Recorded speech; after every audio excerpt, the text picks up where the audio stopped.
ঈদের দিন চুল সোজা করার জন্য বা হেয়ার স্পা করাতে আমরা অনেকেই পার্লারে যাব, আর এতে হাজার হাজার টাকা খরচ করে ফেলবেন, কিন্তু মাত্র 40-50 টাকা খরচ করে হেয়ার স্পা ঘরে বসেই করা যাবে। চুল সোজা করতে পারবেন ঘরে বসে, চোখের নিমেষে, এবং পার্লারে গিয়ে হাজার হাজার টাকা খরচ করতে হবে না। আর চলুন মূল ভিডিওতে চলে যাই। এখানে আমাদের প্রয়োজন হবে 2 টেবিল চামচ তিসি।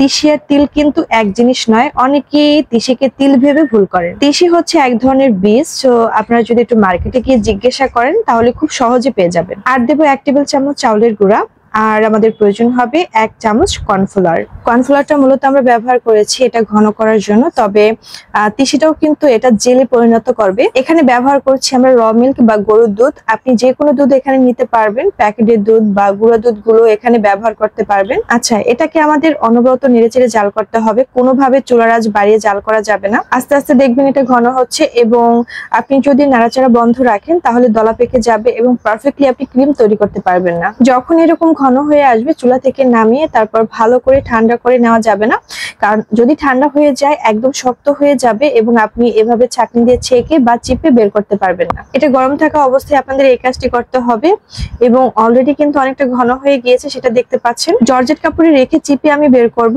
যদি আপনি ছাঁকনি দিয়ে ছাঁকেন তাহলে কিন্তু পারফেক্টলি এই ক্রিমটি বের করতে পারবেন না এবং খুব অল্প পরিমাণ পাবেন। কিভাবে বের করতে হবে সেটা কিন্তু দেখতেই পাচ্ছেন। যতটুকু সম্ভব প্রেসার দিয়ে আপনাদের এই ক্রিমটুকু বের করে নিতে হবে। পার্লারে যারা হেয়ার স্পা করান তারা কিন্তু জানেন ক্রিমি টেক্সচার থাকে একটা ক্রিম, সেটা দিয়ে হেয়ার স্পা করায় একদম সেম ক্রিমি টেক্সচার থাকবে। অলরেডি এটা পুরোপুরি ঠান্ডা হয়ে গিয়েছে। এই পর্যায়ে আমরা এর মধ্যে কিছু জিনিস মেশাবো। এখন এর মধ্যে দিচ্ছি 1 টেবিল চামচ অলিভ অয়েল, নারকেল তেল দিলেও হবে, এবং এর মধ্যে দিচ্ছি 1 চামচ মধু। অ্যালোভেরা জেল 1 চামচ, গাছের অ্যালোভেরা জেল দিতে পারবেন, বাজারে কেনা অ্যালোভেরা জেল দিতে পারবেন। এই ক্রিমটি আপনারা চাইলে অনেকদিন রেখে ব্যবহার করতে পারবেন চুলে, এবং এই ক্রিমটি কতদিন ব্যবহার করতে হবে এবং কতদিন ব্যবহার করলে চুল সিল্কি হবে একটু পরেই বলছি। এখানে আমি 1 টেবিল চামচ টক দই ব্যবহার করছি, হাতে তৈরি টক দই ব্যবহার করছি। আপনি চাইলে বাজারে কেনা টক দই ব্যবহার করতে পারবেন। 1 মিনিটে টক দই কিভাবে তৈরি করে সেটা কিন্তু শেয়ার করেছিলাম। ভালো করে মেশাতে হবে এবং এটা 7 দিনের মতো নরমাল ফ্রিজে রেখে আপনারা ব্যবহার করতে পারবেন। তবে প্রতিবারই ইনস্ট্যান্ট তৈরি করে যদি চুলে ব্যবহার করতে পারেন